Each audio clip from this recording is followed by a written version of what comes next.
Garcia Pereira, começava por si e até a título de esclarecimento, como conversávamos agora aqui há instantes, ouvimos agora João Pena, que diz que continua a ser presidente da Rio Forte, CEO da Rio Forte, sendo que a empresa está insolvente. Estamos aqui a falar de uma questão que é jurídica ou como é que é? Bom, boa tarde, antes de mais, bom ano também Obrigada. a vós, ao Engenheiro Luís Gomes e aos nossos espectadores. Bom, para dizer que, evidentemente, a partir do momento em que uma empresa é declarada insolvente e é nomeado um administrador judicial, cessam os poderes dos administradores da empresa e, portanto, esse título de CEO é um título puramente honorífico e que procura disfarçar a situação real da empresa neste momento, é que não pode praticar um único ato que não seja autorizado pelo tribunal pelo juiz do tribunal pelo qual corre o processo de insolvência. Portanto, neste momento ele não tem qualquer poder administrativo ou de qualquer espécie? Nenhum, rigorosamente nenhum. Naturalmente pode e seguramente vai ter que responder pelos atos praticados enquanto era administrador, entre os quais se insere este, embora tenha vindo procurar esgrimir a argumentação de que não sabia de nada. Isto, portanto, estamos no caso do BES, estamos perante uma situação em que ninguém sabia de nada e a culpa era sempre do vizinho do lado. E nem de propósito, esta audição, logo no dia em que se sabe que existiram hoje novas buscas da Polícia Judiciária à sede da PT, onde estará a ser investigado também este investimento em papel comercial da Rio Forte. Sendo que se está a falar de uma investigação nova, parece-lhe que ainda poderemos estar perante a ponta do iceberg em todo este caso? Estamos seguramente perante a ponta do iceberg, mas não propriamente por essa razão. Busca realizada hoje, em janeiro de 2015, ao edifício da sede da Portugal Telecom, só para rir. É para se divertir à nossa custa. Porque é evidente, porque qualquer papel comprometedor que porventura pudesse existir da prática das óbvias trafolhices financeiras que aqui foram praticadas, não estará lá à espera depois desses meses todos que decorreram. Esta operação devia ter sido desencadeada no final de julho, no máximo. Sendo certo que não deixa de ser também significativo que esta constituição da dívida de cerca de 900 milhões de euros é, pelo que tem sido noticiado, feita em abril deste ano. Isto é, quando já havia provas mais do que evidentes da falência do Grupo Espírito Santo, e era também evidente pelo próprio relatório e contas do próprio banco que ele estava em situação de insolvência.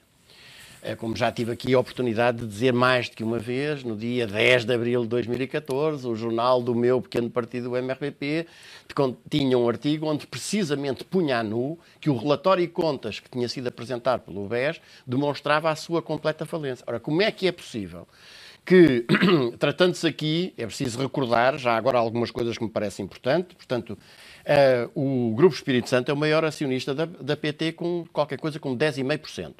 E, por sua vez, a PT era detentora de 2% do Banco Espírito Santo.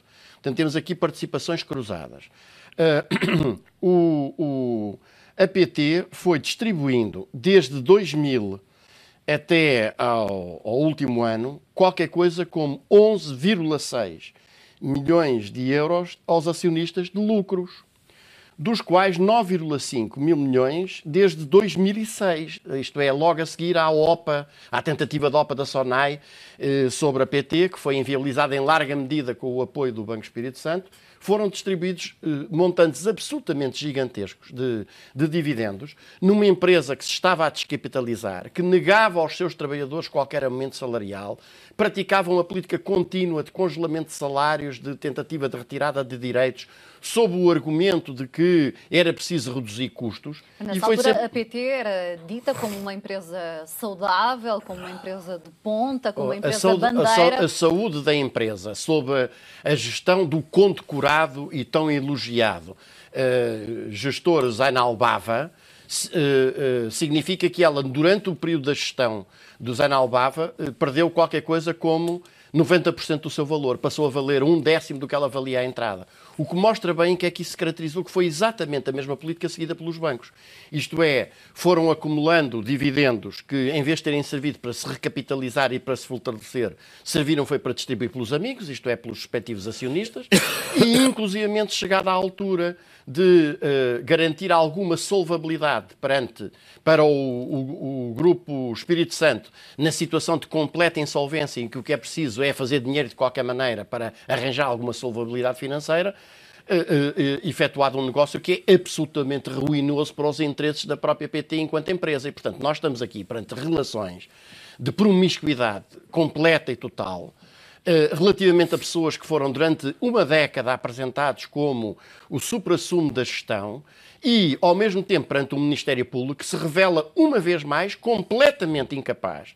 E eu insisto neste ponto. Deve ser averiguado porque é que o Ministério Público atua desta maneira. O que é que faz com que o Ministério Público e a Procuradoria-Geral da República tenham este pé lento, de tal maneira lento, quando chegam aos sítios, vai-lhes acontecer o mesmo que já aconteceu com o processo dos submarinos, com o processo das contrapartidas dos submarinos e outros quejandos. Ou seja, quando finalmente chega à altura de concluir a investigação, infelizmente vai concluir que não logrou obter elementos suficientes para levar alguém a tribunal ou obter uma condenação. O que é que faz um Ministério Público? Tem sempre a farronca de proclamar que agora está a atacar os grandes interesses, os interesses poderosos económico-financeiros, para atuar desta maneira. Mas acha que não está? Acha que não está? É evidente que não está. Então, se nós sabemos, pelo menos desde o final de julho, que se sabe que o castelo de cartas, que a pirâmide Ponzi do Grupo Espírito Santo caiu por completo. Mas essas não foram as primeiras buscas,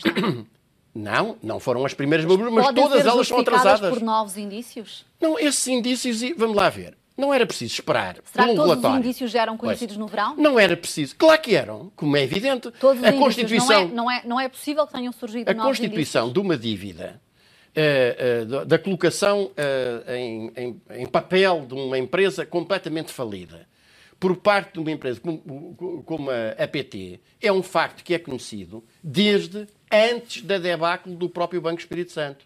Isto é, repito, desde abril, maio deste ano. O Ministério Público vai lá, 9 meses depois, a um edifício que neste momento é quase um edifício fantasma, depois daquilo que se passou com a PT. Portanto, é obviamente que não vai encontrar nada a não ser aquelas coisas mais paredes que não podem ser deslocadas.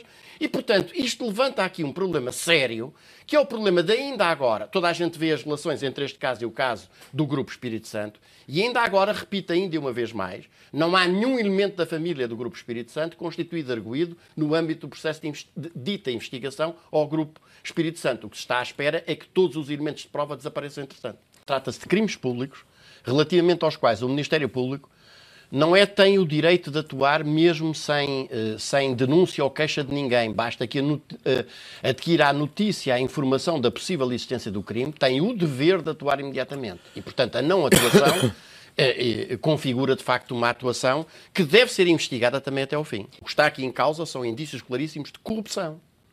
E, portanto, estas coisas não podem passar em claro. Mas quando falamos de suspeitas desse género, de corrupção, burla qualificada, estamos a falar de indícios que são, de potenciais crimes que são difíceis de comprovar? Não são difíceis de comprovar e muito menos são difíceis de se tomarem logo as medidas imediatas de forma a assegurar a preservação dos meios de prova. É essa que é a questão. Mas deixe-me só dizer duas coisas muito rápidas. Por um lado, refiro aqui, havemos de voltar a esse tema, mas o súbito interesse na questão da privatização da TAP, por parte de um ministro do CDS, logo a seguir o caso dos submarinos ter sido metido na gaveta, ter sido arquivado pelo mesmo Ministério Público, não conseguiu descobrir na questão das contrapartidas nenhum indício da prática, não pode deixar de levantar a questão de que há aqui uma gamela de que muita gente quer comer. Segundo ponto, uma comissão parlamentar de inquérito devia ser presidida sempre por um partido da oposição. Porque esta já tem o destino marcado. Não só o Primeiro-Ministro já disse qual é o resultado a que ela tem de chegar, é que terá havido erros de gestão, mas supervisores atuaram impecavelmente, como o próprio Presidente da Comissão de Inquérito, como eu já tive a oportunidade aqui de dizer, é uma pessoa que nem sequer teve, a hombridade de reconhecer que a justiça não pode apenas ser feita, tem também de parecer ser feita, e pertencendo ele ou tendo pertencido ao quadro dos advogados de uma sociedade que tinha por principal cliente o próprio Banco Espírito Santo, isto é a principal fonte de receitas dessa sociedade, a primeira coisa que devia ter feito, evidentemente, era recusar o cargo. Mas ninguém levanta este problema. Em primeiro lugar, é verdade que o PS tem o rabo entalado nesta matéria, também quis fazer uma privatização que só não foi adiante porque a Suíça entrou em valorização. Mas não é verdade que o texto do memorando da Troika obrigue à privatização total ou maioritária da TAP. E, em terceiro lugar, depois do abortar da operação pelo colombiano e mais 4 nacionalidades que queria ficar com a TAP por tudo e meia, o processo adormeceu e só despertou com uma velocidade em que nós assistimos a uma coisa que eu, como jurista, não posso deixar de denunciar publicamente. Eu nunca vi um diploma ser aprovado em Conselho de Ministros, ser promulgado e ser publicado no Diário da República em menos de meia dúzia de dias. Isto é, há aqui uma pressa e uma pressa que não deixa de ser suspeita e nós, obviamente, que vamos esperar mais algum tempo a verificar. Acha que essa mesma pressa está a acontecer com a venda da PT Portugal? Era o que dizia a venda da... em entrevista ao Expresso. A venda da PT Portugal, neste momento, quando os responsáveis pelas situações não são perseguidos, e aqui o problema das comissões de inquérito, queria só retomar uma coisa. Há uma regra essencial em democracia, que é esta. A democracia não é a ditadura da maioria. É exatamente a preservação dos direitos das minorias. E dá, de facto, uma garantia de credibilidade a circunstância de ser alguém que não pertence à força política dominante, porque o resultado das comissões de inquérito tem sido aqueles, por exemplo, dos submarinos. Isto é, as conclusões já estão todas pré-definidas e são todas destinadas a ilibar quaisquer ligações aos partidos do governo. Ora, aqui, no caso do BES, a verdade seja dita que os partidos do chamado arco da governação estão lá todos com as mãos metidas, porque, como já tive também a oportunidade aqui de dizer, e reafirmo, nos últimos 40 anos, para governos do Bloco Central, ou só do PS, ou do PSD, do PS e do CDS, ou do PSD sozinho, do PSD e do CDS, saíram 40 membros do governo, entre ministros e secretários de Estado, dos quadros do BES. E, por outro lado, o BES financiou todas as campanhas presidenciais e legislativas dessas forças políticas. Portanto, isto imporia que se pusesse à frente uma comissão de inquérito, como, por exemplo, olha, no caso dos Estados Unidos da América, a investigação aos voos da CIA foi entregue a uma senadora democrata, que, aliás, travou uma luta titânica porque fosse divulgada, ainda assim, com imensos cortes, as atuações da CIA sobre a utilização da tortura.